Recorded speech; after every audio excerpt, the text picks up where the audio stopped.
Salut les amis et bienvenue sur Life as Tales pour cette nouvelle histoire. Voyagez avec nous vers le village vibrant d'Iked, où les rêves, l'amour et la destinée s'unissent. N'oubliez pas cette histoire épique de courage, de résilience et d'amour. Le soleil s'est levé sur le petit village d'Iked, en faisant un brillant rouge sur les toits des maisons et sur les grands champs verts qui les rendent beaux. L'air a brûlé d'excitation. Un jour, le prince Emeka, l'héritier du trône royal, venait visiter.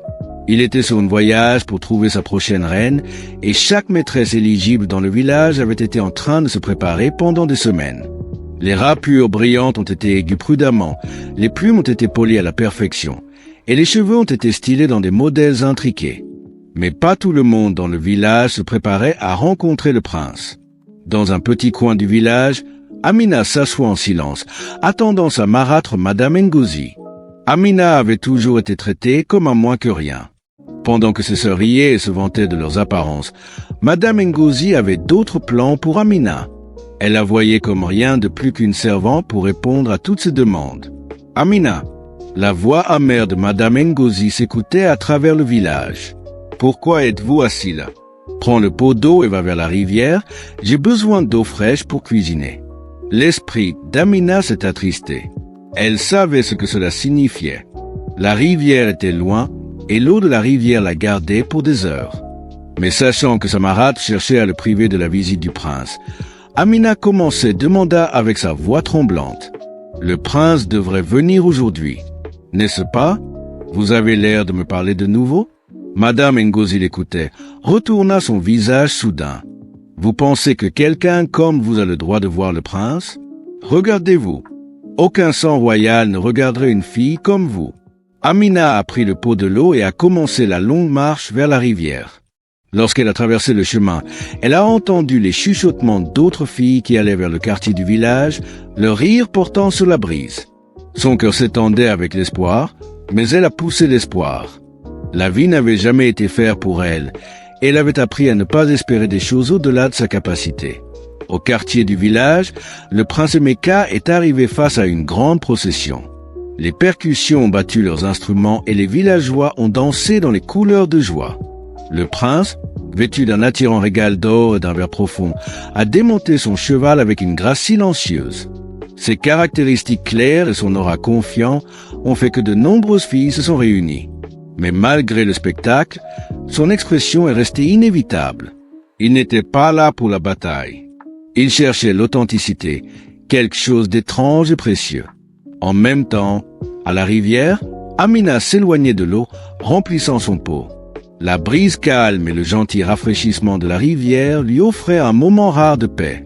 Elle n'entendait pas les pas en approchant, jusqu'à ce qu'ils soient presque sur elle. « Bonjour, là-bas » a dit une voix calme et douce. Étonnée, Amina a regardé en haut, et ses yeux se sont éloignés. Au-delà d'elle était le prince Emeka lui-même. Elle l'a reconnu immédiatement grâce aux histoires qu'elle avait écoutées. Mais pourquoi était-il là? Et pourquoi avait-il parlé à elle? « Mon prince » a-t-elle répondu, couvrant rapidement sous sa tête. « Pardonnez-moi, je n'ai pas... » « Vous n'avez pas besoin de vous excuser » a-t-elle interrompu doucement, un petit sourire jouant sur ses lèvres. « Je t'ai vu de la route et j'ai pensé que je lui dirais bonjour. Pourquoi es-tu ici seule ?» Amina a hésité. Devait-elle lui dire la vérité? Que sa marâtre l'avait envoyée pour qu'elle ne le rencontre pas? Je suis venu chercher de l'eau, a-t-elle enfin dit. C'est mon devoir. Le prince l'a étudié pour un instant. Il y avait quelque chose à propos d'elle. Une honnêteté, une simplicité, qu'il n'avait pas vue dans les autres filles qu'il avait rencontrées dans d'autres villages. « Quel est ton nom ?» a-t-il demandé. « Amina » a-t-elle répondu, sa voix presque au-dessus d'un bruit. « Amina » a-t-il répété, comme s'essayant de tester le nom sur sa langue. « Ça te va ?» Avant que Amina puisse répondre, un bruit de commotion du quartier du village s'écoulait à l'air. Le prince Emeka a tourné sa tête brièvement, mais il n'a pas l'air d'être en humeur de partir. « Tu seras au quartier plus tard ?» a-t-il demandé, son regard retournant vers elle. Les cheveux d'Amina s'éloignaient. « Je ne pense pas, mon prince. » Le village s'étonnait des histoires du visite du prince Emeka, bien après avoir quitté le quartier. Les femmes ont discuté au marché, les jeunes ont discuté de son caractère, et les maîtres qui se sont rassemblés pour le rencontrer ont raconté chaque lettre et chaque mot avec égoïsme. Mais aucun d'entre eux ne savait à propos de la rencontre du prince à la rivière. Dans le petit quartier où Amina habitait, Madame Ngozi et ses deux filles, Bola et Chinire, s'étonnaient. Ils avaient vu le prince de près et étaient convaincus qu'il les avait remarqués. Il m'a regardé tout de suite quand il a démonté son cheval. C'est de la merde. Chinière a interdit. Il a souri quand je l'ai rencontré. Tu étais trop loin pour qu'il te reconnaisse. Amina a écouté doucement du coin où elle grignait du poivre. Sa grand-mère lui avait donné une montagne de tâches à accomplir comme d'habitude. Elle a essayé de se concentrer sur son travail, mais ses pensées ont continué à aller vers le prince. Ses yeux gentils, son sourire gentil, la façon dont il avait dit son nom. Tout s'est senti comme un rêve. Madame Ngozi a brisé son sourire. Amina, arrête de rêver et termine ton travail. Nous devons nous préparer pour demain. Le prince peut visiter de nouveau. Oui, grand-mère, Amina a répondu, baissant sa tête pour cacher ses émotions. Pendant ce temps, au palais, le prince Emeka était profondément pensif.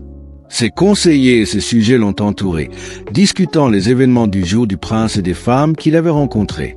Mais Emeka n'a jamais écouté. Son esprit a continué à retourner à la fille dans la rivière. Il y avait quelque chose de généreux à propos d'elle, quelque chose qui se sortit des sourires polis avec une air naturelle. Sa Majesté, a dit son premier conseiller. Avez-vous fait des décisions concernant les femmes que vous avez rencontrées aujourd'hui? Emeka a cassé sa tête. Pas encore. J'ai besoin de plus de temps. Le conseiller a hoché la tête même s'il avait l'air un peu frustré. Très bien, Votre Altesse. Nous allons continuer à visiter d'autres villages comme prévu. Le prince pensif a décidé de retourner à Iked avant de partir pour le village. Il voulait revoir Amina pour en apprendre plus. Le matin suivant, Amina était au marché pour aider sa marâtre à vendre des légumes. Elle travaillait intelligemment, arrangeait les produits et attendait les clients. Mais les cris et les sourires des villageois l'ont rendue inconfortable. Elle a reçu des tonnes de conversations pendant qu'elle s'est déplacée dans les boutiques. Vous l'avez entendu?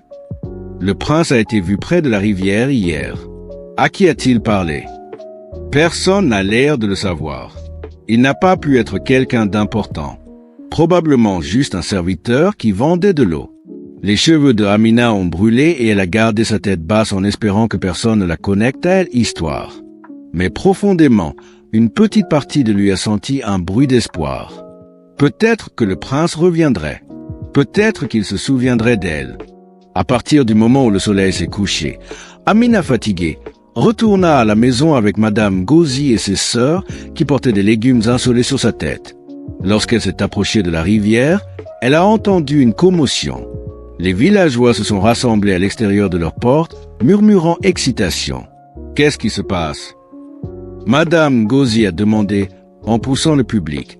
Au centre du public, le prince Emeka, sa présence régale inévitablement. Il s'est tourné vers Madame Ngozi et a parlé avec autorité. Je suis venu parler avec Amina. La foule a érupté des regards. L'esprit d'Amina s'est arrêté. Le visage de sa marâtre s'est tourné avec choc et l'angoisse a failli se concevoir. Bola et Chinire ont échangé des regards de désespoir. Amina? Madame Ngozi a répété, sa voix s'éloignant. Qu'est-ce que le prince peut-il vouloir avec elle? L'esprit d'Emeka était calme. J'aimerais parler avec elle. Seul. Le public s'étonnait, attendant de voir ce qui se passera. Amina a pris des décisions inquiétantes. Son cœur battait fort dans sa poitrine. Les yeux du village se sont braqués sur elle, certains curieux, d'autres remplis de désespoir. Le visage de Madame Ngozi a été brûlé d'angoisse lorsqu'elle s'est déplacée pour bloquer le chemin d'Amina. Votre Altesse, a commencé Madame Ngozi en forçant un sourire. J'ai peur que Amina soit assez occupée avec ses affaires. Sûrement vous préférez parler à l'une de mes autres filles, Bola ou Chinire. L'expression d'Emeka n'a pas changé. Merci Madame Ngozi, mais j'aimerais parler à Amina. Madame Ngozi a hésité, son sourire s'effondrant. Elle s'est tournée vers Amina, ses yeux brillants avec colère. Va à l'intérieur, Amina. Maintenant. Mais avant que Amina puisse retourner, le prince a encore parlé, sa voix ferme mais gentille. « Amina, veux-tu sortir et parler avec moi ?» Les villageois écarquillaient leurs yeux avec excitation. Ce n'était pas qu'un simple souhait. C'était un ordre direct. Amina a regardé d'abord sa marâtre, puis le prince. Elle savait qu'il y aurait des conséquences de ne pas obéir à Madame Ngozi, mais le regard dans les yeux du prince lui donnait du courage. « Oui, mon prince, » elle a dit doucement, en avançant. Le public s'est écarté pour la laisser passer. Madame Ngozi a glissé vers elle, mais Amina a gardé son regard sur le sol en marchant vers le prince. Lorsqu'elle s'est posée devant lui, il a fait un geste pour qu'elle le suive vers un coin plus silencieux de la cour. « Je suis désolé pour la scène », a dit Emeka une fois qu'il était seul. « Je n'ai pas voulu vous causer de problème. » Amina a hoché la tête. « Ce n'est pas votre faute, mon prince. Je suis juste surpris que vous souhaitiez me parler. » Emeka a souri. « Pourquoi ne l'aurais-je pas fait? Vous avez l'air gentil et sincère. Je ne rencontre pas beaucoup de gens comme vous. » « Merci, mon prince. Je voulais vous demander quelque chose. » Emeka a continué, son ton sérieux. « Pourriez-vous m'accorder une rencontre au palais demain? J'aimerais vous connaître mieux. » Amina a élargi les yeux. « Le palais? Mais je suis juste une servante dans ma propre maison. Je ne suis pas comme les autres filles que vous avez rencontrées. »« Exactement, » a dit Emeka, son regard serein. « C'est pour ça que je vous demande. » Pour un instant, Amina ne pouvait pas parler. Sa tête courait avec des doutes et des peurs. Que allait-elle dire à sa grand-mère? Comment allait-elle réagir aux villageois? Mais sous la peur, un petit éclat d'espoir commençait à se développer. Peut-être que c'était sa chance de se libérer de la vie qu'elle avait toujours connue. « Si ma marâtre le permet, je viendrai », a dit Amina enfin. Emeka a dit, « Je vais m'assurer qu'elle le fera. » Lorsqu'il s'est éloigné, la foule a érupté en cris. Amina s'est rendue face à Madame Ngozi, dont l'expression était gênante. Bola et Chinire étaient derrière elle, leurs faces remplies de jalousie. « Vous m'avez embarrassé », a dit Madame Ngozi quand les villageois ont commencé à se séparer. « On en parlera plus tard. » Amina a baissé sa tête et est retournée à ses affaires, mais son cœur a l'air plus léger. Pour la première fois, elle a permis de rêver d'une vie au-delà de l'ombre de sa grand-mère. Le soleil de la matinée a baissé l'île d'Iked dans un rayon doré quand Amina s'est préparée nerveusement pour son voyage au palais. Madame Ngozi, fumant, mais sans pouvoir contre les souhaits du prince, a décemment envoyé un vieux vêtement à la Madame Ngozi. C'était simple et vêtements, en contrastant les vêtements qu'elle avait réservés pour Bola et Chinière. « Ne m'embarrassez plus », a dit Madame Ngozi quand Amina a ajusté le vêtement. « Allez, faites ce que le prince souhaite et n'oubliez pas votre lieu. » Amina a pleuré silencieusement, trop excitée pour laisser les mots de sa grand-mère l'atteindre. Elle a collé son vêtement bien, a pris le sac qu'elle avait préparé avec des fruits frais comme cadeau et a commencé le voyage au palais. Les villageois l'ont regardée avec un mélange de curiosité et d'envie. Des rumeurs l'ont suivie à chaque pas. Comment quelqu'un comme Amina a-t-elle attiré l'attention du prince? Elle a dû l'envoûter. Il n'y a pas d'autre explication. Mais Amina l'a ignoré. Son cœur s'est concentré sur où elle allait d'avance. Les portes du palais s'étouffaient de haut et de majestueux, gardées par des soldats dans des uniformes brillantes. Lorsqu'elle s'est approchée, l'un des gardes a avancé. « Vous êtes Amina ?» Il a demandé d'un ton formel. « Oui », répondit-elle en se cliquant sur son sac. « Suivez-moi. » Le garde l'a conduite à travers les portes et à l'intérieur du palais. Amina s'est attirée de beauté autour d'elle, des jardins manicurés, des fontaines brillant dans la lumière du soleil et des murs plombés avec des peintures intricates. C'était comme entrer dans un autre monde. Le prince Emeka l'a attendue dans un air courtoisieux, vêtu d'un tunique simple mais élégant. Il a souri chaleureusement lorsqu'elle s'est approchée. « Amina, je suis content que tu sois venue, » a-t-il dit, sa voix telle qu'elle l'a souvenu. « Merci de m'inviter. Mon prince » a-t-elle répondu en s'étouffant légèrement. Il a gestionné pour qu'elle s'assoie sur un banc de couche sous un arbre fleurant. « Tu n'as pas besoin d'être si formelle. Aujourd'hui, je veux te connaître, la vraie toi. » Amina a hésité, mais elle s'est éventuellement assise. Ses mains s'étaient bien pliées. Ameka a commencé à demander des questions à propos de sa vie, de sa famille et de ses rêves. D'abord, elle a répondu prudemment, consciente de combien de choses elle devait révéler. Mais au cours de la conversation, elle s'est retrouvée relaxée. Elle lui a raconté à propos de ses grands-parents, comment sa marâtre l'avait accueillie mais la traitait de moins que d'une servante. Elle a parlé de son amour pour les poignets et comment elle rêvait souvent d'un jour vendre ses propres fabriques dans le marché. Ameka a écouté intérieurement, en pleurant et en demandant des questions pensantes. « Tu es incroyablement résiliente. Amina, a-t-il dit après un moment. La plupart des gens dans ton état auraient abandonné le rêve.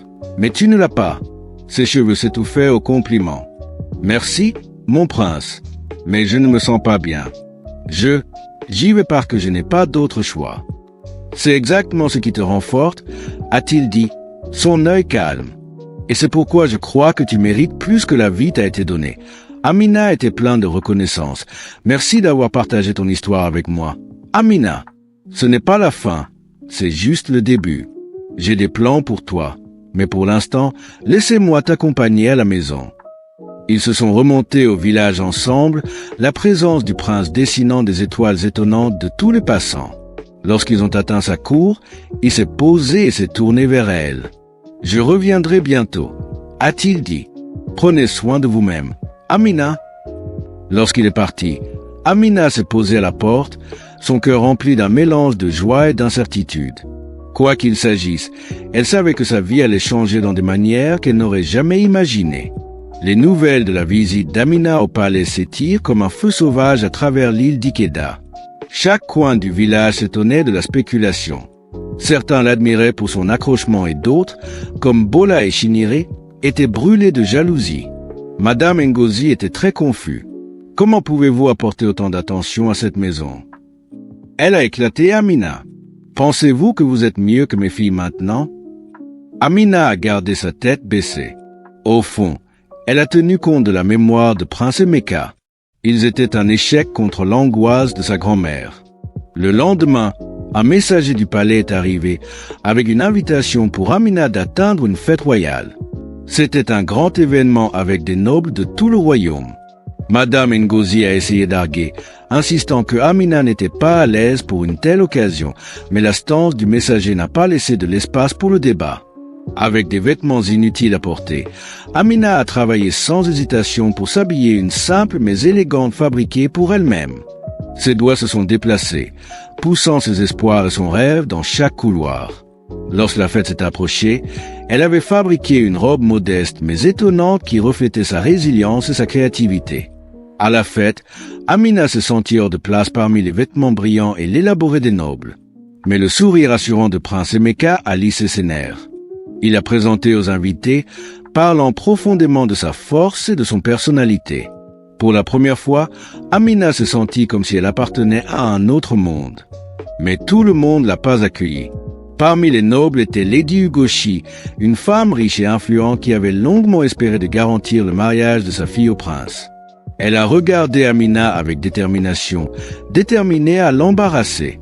Lors de la fête, Lady Ugoshi approchait Amina avec un sourire saccharine. « Tu dois te sentir tellement hors de place ici, chère. Après tout, ce n'est pas ton monde. » Amina a tourné son regard tranquillement. « Tu as raison, mais je crois que les gens peuvent monter au-dessus d'où ils viennent. » La sourire de Lady Ugoshi s'est effondrée et elle s'est effacée face à la réplique d'Amina. Prince Emeka, qui avait écouté l'échange, a été impressionné par les mots d'Amina. Lorsque l'après-midi s'est déroulé, Emeka s'est posé pour discuter de la fête. Dans mon recherche d'une future reine, j'ai rencontré de nombreuses femmes. Mais l'une a l'air, non pas à cause de sa richesse ou de son statut, mais à cause de son cœur, de sa force et de son authenticité. La salle s'est éteinte quand il s'est tourné vers Amina. « Amina, veux-tu me rejoindre en tant que partenaire, non seulement dans le palais, mais aussi dans la vie ?» Les sourires s'écoulaient dans la salle. Les mains d'Amina s'éloignaient lorsqu'elle s'est posée à ses pieds. « Oui, mon prince, je le ferai. » La salle s'est éveillée en applaudissements, même si les applaudissements n'étaient pas tels. Lady Ugoshi et d'autres s'éloignaient, mais Amina ne s'intéressait pas. Elle a traversé de nombreuses expériences pour atteindre ce moment. À l'époque de Liked, les villageois célébraient l'engagement d'Amina. Même Madame Ngozi, malgré la déception, reconnaissait son triomphe. Bola et Chinyere s'éloignaient, incapables de cacher leur envie. Lorsqu'Amina se trouvait sur le balcon du palais, en regardant sa nouvelle maison, elle ressentait un profond sens de gratitude. Son voyage avait été rempli de défis, mais elle avait émergé plus forte. Avec le prince Emeka à son côté, elle était prête à embrasser l'avenir et les aventures qu'elle portait. Les jours avant le mariage du prince Emeka ont été remplis de préparation et d'excitation.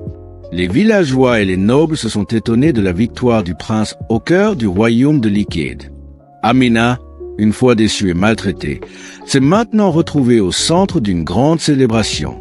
Madame Ngozi, malgré la déception, commençait à traiter Amina avec plus de respect. Bola et Chinyere, cependant, s'éloignaient dans les ombres, leur jalousie les empêchant de rejoindre les festivités. Amina, toujours gentille, l'invitait à participer, espérant briser le rift. « C'est un moment heureux pour nous tous », l'a-t-elle dit doucement. « Passons-la ensemble. » Le jour du mariage est arrivé et le palais a brillé avec des décorations d'or et de verre. Amina, habillée dans une veste qu'elle avait elle-même conçue, s'est accrochée vers l'est avec sa tête élevée. Ses pas étaient stables, son cœur plein de joie. Prince Emeka attendait, son regard rempli de prières et d'amour.